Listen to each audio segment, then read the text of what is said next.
Hello, Cancers, and welcome to your August 2026 monthly horoscope. My name is Justyna. Welcome, welcome, welcome. So today we are going to look at August 2026, the astrology of August, and I'll tell you how the events of August may influence your life on a deeper level. I follow Western astrology tropical zodiac, and this horoscope is most accurate for your ascendant sign, also called your rising sign. However, you can also watch it for your moon sign or your sun sign if you wish, just to get a bigger picture and to get a wider perspective upon your life. So welcome.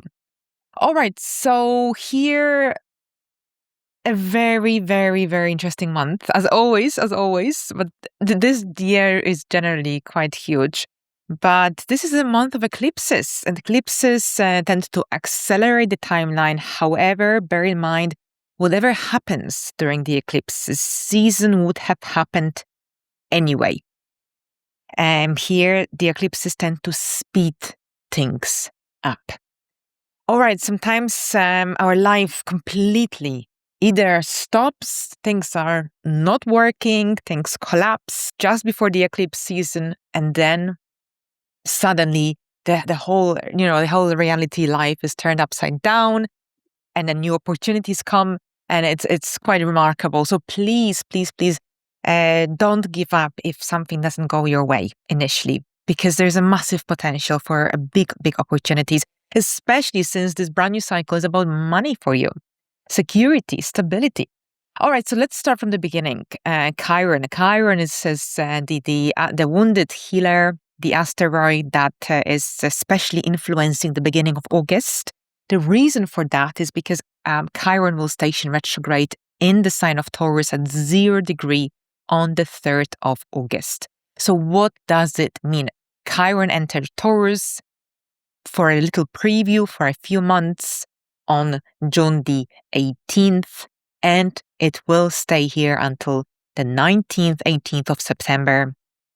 It will return to Taurus next year. So this is happening in your 11th house. If your natal Chiron is in Taurus, this is the beginning of your Chiron return. I actually spoke about Chiron return in my latest webinar on Substack. If you want to join the Substack community, then please do if you haven't already.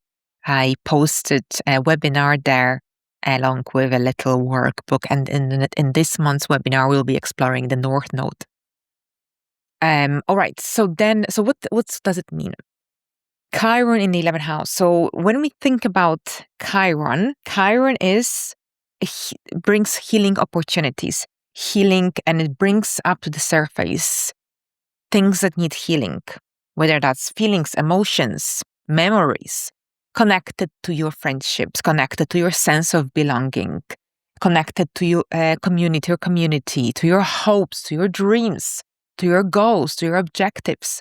So this is a chance for you to reflect on the people that you surround yourself with. Do they support you? Or perhaps do you feel like you don't resonate, you don't belong? At the same time, this energy could also bring up the surface some old wounds connected to friendships, connected to any rejections, feeling like when you felt like an outsider in certain social situations, social circles, for example, as well. This energy could also make you more aware of any people-pleasing tendencies, of situations when you did something just to get validation, external approval. Now, this is also about the redefinition of your goals, of your future goals as well. Now, this year, this is just a very short-lasting influence because on the 18th of September, Chiron will go back to Aries and it will return to Taurus in early 2027 and will stay there for quite some time. So this time around, you might not really feel it to such a great extent. However, next year you will. So pay attention to what comes up, to what shows up. This is a very healing and empowering transit if we look at it from a bigger picture. Now, on the 11th of August, on the other hand, Mars, the planet of action, drive, courage, motivation, enters Cancer, your first house. So first of all, Mars in the first house is great. Moving out from your 12th house, where the energies are slightly more introverted and the energy is more centered around working independently behind the scenes. Mars in the 12th house can internalize a lot of or repress a lot of energy, which requires that release of the energy, so physical activity and so on. Mars in the 12th house tends to repress anger. Mars in the first house, everything is out there. Everything is out there because it's the first house. So this is the way we perceive the world, the impression we make on others. Mars transiting our first house gives us much more confidence, self-assertion, and at the same time makes us more reactive in the sign of Cancer, emotionally responsive, emotionally reactive, emotionally triggered. Watch out for any reactive, impulsive emotions. You can get emotionally triggered very, very easily. So definitely pay attention to that. Be aware of your emotions. Mars in Cancer can get very protective of their family as well. And at the same time, it can get easily offended. So this is also something to be aware of,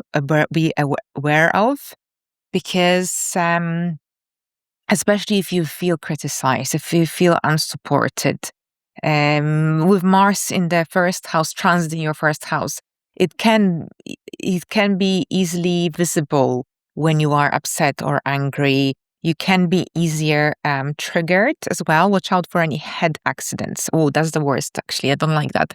That aspect of the Mars transit in the first house, but it's essential to really, really know about this so that you can be more aware. Watch out for when working with sharp objects, when opening the cans, because Mars can make you also more impatient, and but at the same time, it can make you very, very energized and motivated to take action, to go after your goals, go after your dreams.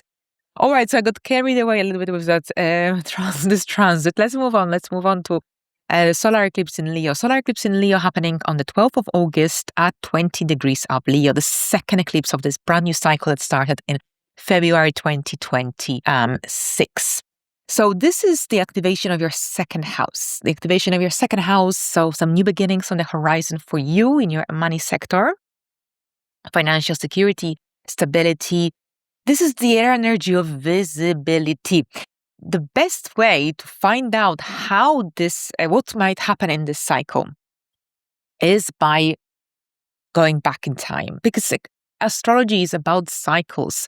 So you need to go back in time and think about what happened in the last cycle in your life when the eclipses took place in the second and the 8th house. That was around 2018,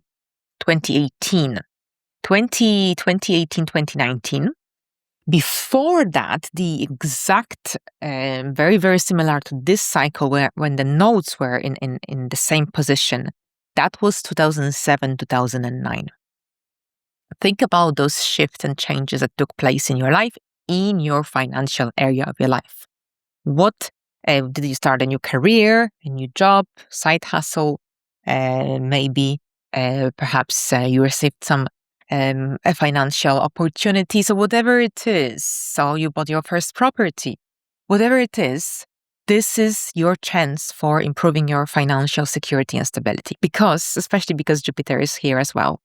Now, Jupiter, of course, has got its shadow side. So yes, it can also increase your expenses.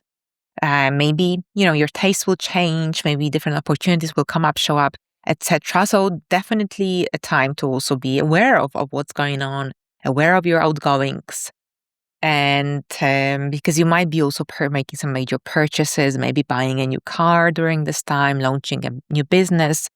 Maybe a pay rise could be on the horizon if this isn't connected to a career change. Saturn and Neptune are in your 10th house. I know that many Cancer rising experienced a lot of delays in their career. My husband is actually a Cancer rising, and it's been very, very slow, very, very slow.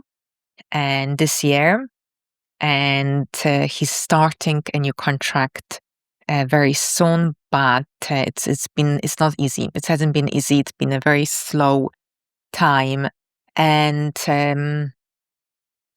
but this is often the case before major shifts occur. So there is this major shifts happening. Of course, sometimes or usually, the major manifestation of what the eclipse and the nodal axis bring to our life occurs towards the end, not really at the very, very beginning.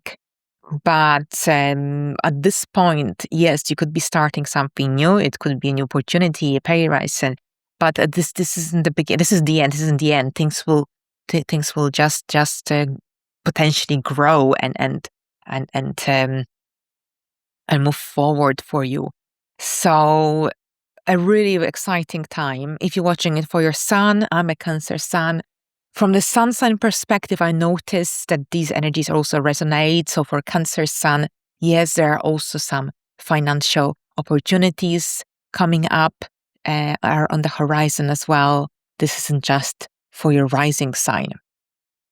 On the 23rd, just bear in mind, it's a south node eclipse. It appears that maybe your money mindset is changing, maybe something to do with your money blockages, money management, how you think about your own worth. There is a shift, and you need to redefine your beliefs, I feel, as well. All right, so then on the 23rd, the sun enters Virgo. So Virgo season starts on the 23rd, and that's your third house. So Virgo season is a very productive month because this is the sign of productivity, of improvement, self-improvement. For you, this is your third house, communication.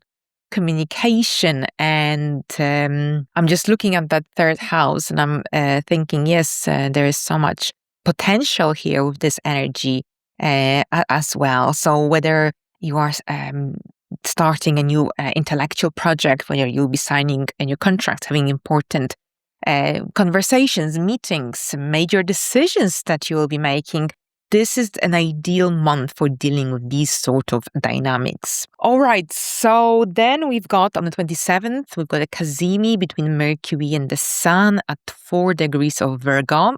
Also, really pay attention to this day. Pay attention to your thoughts. Pay attention to any ideas that come up. Maybe this could be a day of some major decisions. Whatever the scenario, stay alert, stay aware. Write things down. Write things down because there could be some really interesting ideas that may go through your mind and maybe something that perhaps could be useful later down the line. On the 28th, there's a lunar eclipse in Pisces happening at 4 degrees of Pisces in your 9th house. So the 9th house, that's foreign travel, your belief system, your life philosophy, legal matters, anything to do with higher education, your life direction, as well. So this generally eclipse will be in opposition to Mercury. Remember, the day before this eclipse, we've got a Cazimi, Mercury Cazimi in your third house. Then the day after, we've got a lunar eclipse in Pisces taking place here. So what this means is that this eclipse could be connected to a major culmination, especially when it comes to your understanding of the direction that your life is taking. This could be also connected to a major milestone in your educational or career journey. It's likely also a time when you'll be letting go of some misaligned beliefs, limiting thoughts, anything generally that prevent, or even foreign connections that prevent you from moving forward with your life, from reaching your goals, reaching your milestones.